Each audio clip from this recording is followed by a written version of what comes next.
UKIP have a new leader, their eighth leader since 2016. Richard Braine was elected last week. He's the former chair of UKIP's West London branch and won more than half of the votes in the leadership ballot. He joins us now. Richard, very good afternoon to you. Good afternoon. Thanks a lot for having me on, Roberto. Pleasure. Welcome to the programme, sir. Right, you're the eighth leader of UKIP since 2016. There's been a lot of changes, a lot of interesting characters who have held your post before you. How will you be different? Well, hopefully I'll last longer. That's the first and most important thing. And I'm determined to pick the party up and get us climbing back up the polls again.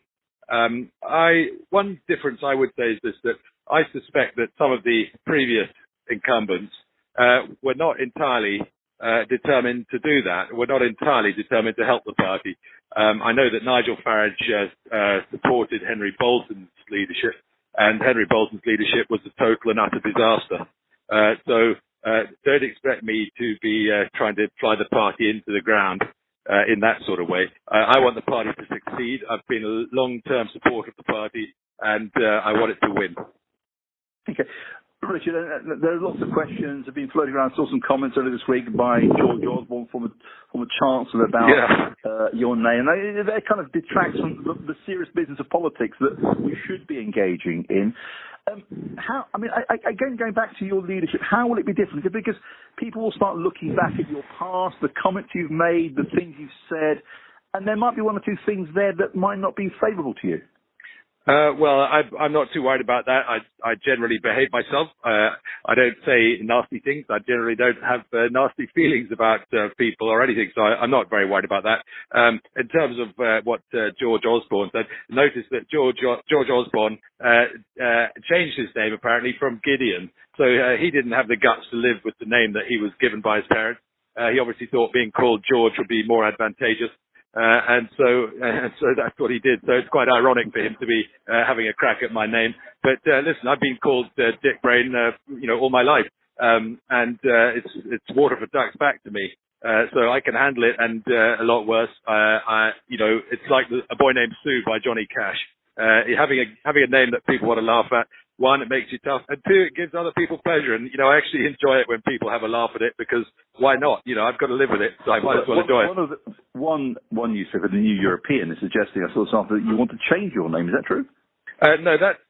Okay, they failed to understand an ironic tweet that I made back to George Osborne. I was being silly when I was saying, I feel so bullied that I'm going to have a poll, and I had a tweet poll that said, should I change my name to Gideon or George? Which one would get me further? In George Osborne's case, it's Baronet Gideon Osborne, to give him his full title. There you go. Politics. What is it that you want to do with UKIP? Because your former leader, Nigel Farage, has his new party, his new backers going off in one direction and doing rather well, it would seem, in some areas. What is the purpose of UKIP under your stewardship? Well, one thing that I think we need to think carefully about is, what do you think Gideon Osborne and Nick Clegg are going to be doing if we do actually leave the European Union? My guess is that they will continue to try to take us back into the totalitarian empire that the EU is, because they're so convinced it's so marvellous, despite the fact that it's destroying many of the economies in European countries. Like Greece and Spain and Italy.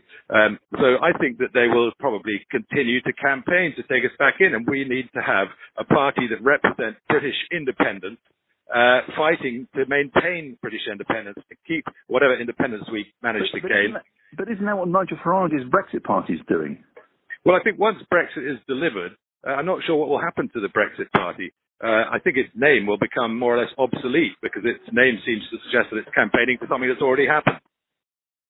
But they have, Nigel Farage has there's an enigma about the man. How do you, as the eighth leader of UKIP since 2016, how do you counter that? Well, I don't think it's a problem. We've got a manifesto with a broad range of policies that's been built up over many, many years. 27 years we've been campaigning to get out of the EU. And so we will stick to our guns. And our manifesto is very good. I urge people to go to ukip.org, download it and read it. And it's not just about Brexit. There's a lot of other things. We're very concerned about the loss of free speech. We're very concerned about excessive levels of immigration, which appear probably under Boris Johnson will probably continue by the looks of it.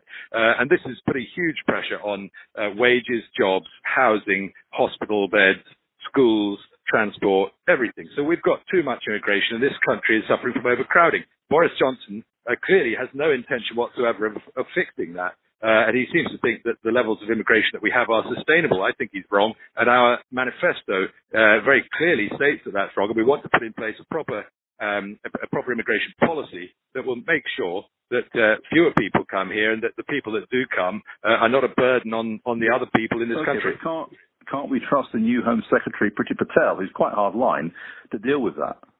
Well, trusting Tories is not, I'm afraid to say, is not in my blood. We've seen the Tories betray this country ever since Edward Heath, and, you know, over and over again, they say one thing, they do another. They signed us up to this super state. Edward Heath said there would be no essential loss of sovereignty. He was lying. We know that he was lying because of the Foreign and Commonwealth Office document, FCO 30/1048. Look it up if you like. And that is the document that really advised him not to tell the truth to the British people, and he didn't. And ever since then, they've been lying about what it really means, because there's no question that the European Union project is about trying to build a federalized superstate. And we did lose sovereignty, and we're going to lose more sovereignty. And unless we actually get out and leave and become properly independent again, we will lose our sovereignty as a country, and we will essentially lose our democracy. But our new Prime Minister is adamant we are leaving by the 31st of October. Well, I hope that happens, very much so. But, you know, I do worry that he's going to be the Bruce Grobbelaar of Westminster, because, you know, he may just say, oh, I've tried so hard, but unfortunately, look what happened. I was stopped. Oh dear. And, you know, he was slightly uncommitted to Brexit, even though he did fight hard for Vote Leave. Before he joined Vote Leave, don't forget, there was a rumour that he had written a letter of joining the other camp as well, and that he was in two minds. Yes. And of course, yeah, go on. Richard, the time is short. I'm sure we'll talk again in the coming weeks and months. But I hope so. Have you in the past said that some towns in Britain are no-go areas for non-Muslims? Well, I had this question in a press conference this morning, and there's no question that if you look at, let's say, a town like Saddletown up in Yorkshire, that it has essentially become almost exclusively a Muslim town. And I think the Muslim population of Saddletown, I think, is well into the 90s, perhaps even the high 90s percent of the population. And there's no question that local people have felt very uncomfortable, and there has been white flight from it because, for instance, what you wear can be taken badly by local people, for instance, and can cause difficulties. Okay. So this is an example. Are you Islamophobic? Sorry, say again. Are you Islamophobic, Richard? I don't accept that terminology, I'm afraid. No, I mean, a phobia is an irrational fear of something. I think that many people do fear Islam for very good reason, because, you know, there is a demonstrable connection between extremist Islam and violence. We have more than 11,000 people killed last year by violent Islamic attack, and that's in 55 different countries. So I think, you know, we've had Manchester Arena, we had Lee Rigby, London Bridge, Westminster Bridge, the 7/7 bombings, Assad Shah in Glasgow, and many, many more. I think that people who are worried about this, about Islamic violence, are not irrationally. They don't fear irrationally. They fear something that is real, that happens, and is, you know, obviously very dangerous. Richard. So it's a rational fear. And then, just for some reason, I think they're calling you to go. Richard, we'll talk again soon. Thank you, Sir Richard Braine, Thanks a lot, leader of UKIP.